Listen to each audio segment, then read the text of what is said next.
Hey, it's Gustavo again, Communications and Technology Chair for the Graduate Business Association here at the Wisconsin School of Business and Medicine. And with me today I have Rosanna Gage to my furthest right and Heidi Hill, both co-presidents for the Graduate Women in Business organization, correct? That's right. Yes, Now, and GWIB is GWIB, the... also known as GWIB. oh, okay, I was like, who is that? I didn't see them. Now, there's one question that I'm dying to ask you. Do you have to be a woman to be in the club? Well, technically, yes.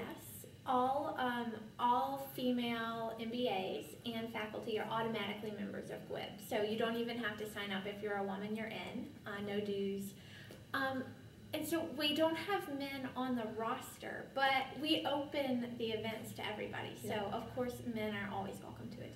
Okay, terrific. So why don't we take a step back and you guys tell me a little bit what sparked your interest into getting involved with this organization?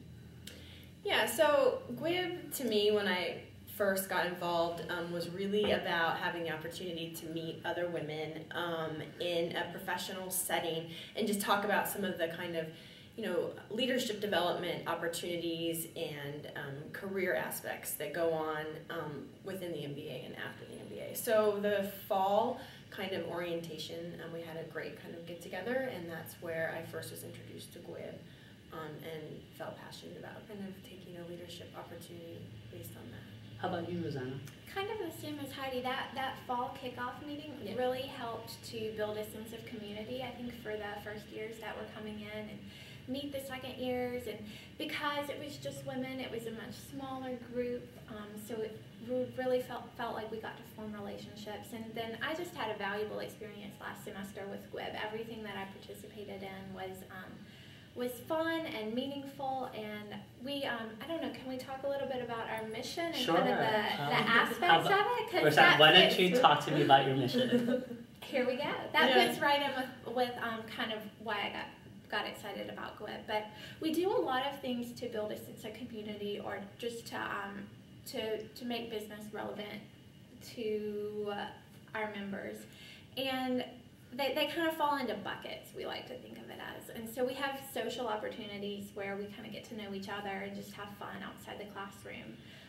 But then we have a lot of networking and mentoring type opportunities. So we get to know alums and women in the community and really kind of either build up our networking skills, make connections that'll be helpful for us in jobs down the road, and have mentoring type relationships with them.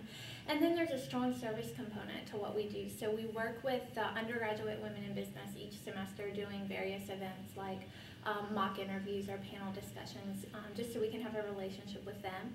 And we try to do service to the community. So whether it's helping out with like a Dress for Success type drive, or helping young girls with math skills, or getting them interested in business-related topics. So we kind of run the spectrum of having fun, but also giving back, and also building towards our careers. So it's a great combination of things that we do together. Well, sign me up, Rosanna. Is there anything you wanted to add? One event I'm really excited about this semester as well is a panel that we'll have in April, moderated by Blair in the Career Service Department. And it'll bring women from the entrepreneurship environment, the working in finance as a CFO, and just kind of a large experience that they can bring to the table. And we'll talk about mentoring and maybe the glass ceiling. Is it there? Is it not? How do you kind of have work-life balance and all of that? And so this will be kind of an opportunity to learn some kind of key leadership skills for the GWIB kind of community. So that'll be a neat panel in April as well. Well, it sounds like you're doing some great stuff, exciting. Can't wait to hear more on this panel. Yeah. Now, you did mention community.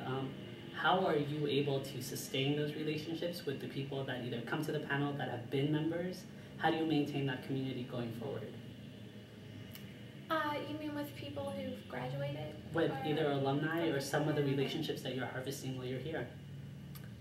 Yeah, I think first off, we have a newsletter that is open to people who are both in the MBA program and if they'd like to receive it after they graduate even. I think a lot of the people on our panel, we reach out to them because maybe they are successful alumni and that would be really great, or they're people who have had kind of influence on our centers or something like that. And so it starts a mentoring relationship, and then from there each of our members can kind of, take it the way that they like. So if they have a great connection with someone at one of our events, which is what we would hope, then that's an opportunity to kind of reach out later after they graduate. So. Okay, well, I'm sorry, were you gonna jump in and share with us? No, I think Heidi covered it all. That's terrific. Now for potential members out there that are looking to get involved, what's the best way to go about doing that? Well, like I said, if you're a woman, you're already a member, but and so we try to send out our communications, whether it's just an email blast to let you know about an upcoming event, or the newsletter that Avneet is actually doing a great job of putting together, just to keep everybody informed of the spectrum of things going on. So we would just encourage people to come to the events, to be involved, to have fun, and then we also like to hear from the members. If people have a great idea for a volunteer project they want to do, or a social thing they think would be fun for the group and something that would be appropriate, then we're all ears for people to make contributions. Well, Rosanna, Heidi, thank you so much for taking the time to chat. I'm really excited to see what happens this year with all the events you have planned. And thank all of you for tuning in to GBA Chat again. Thank you.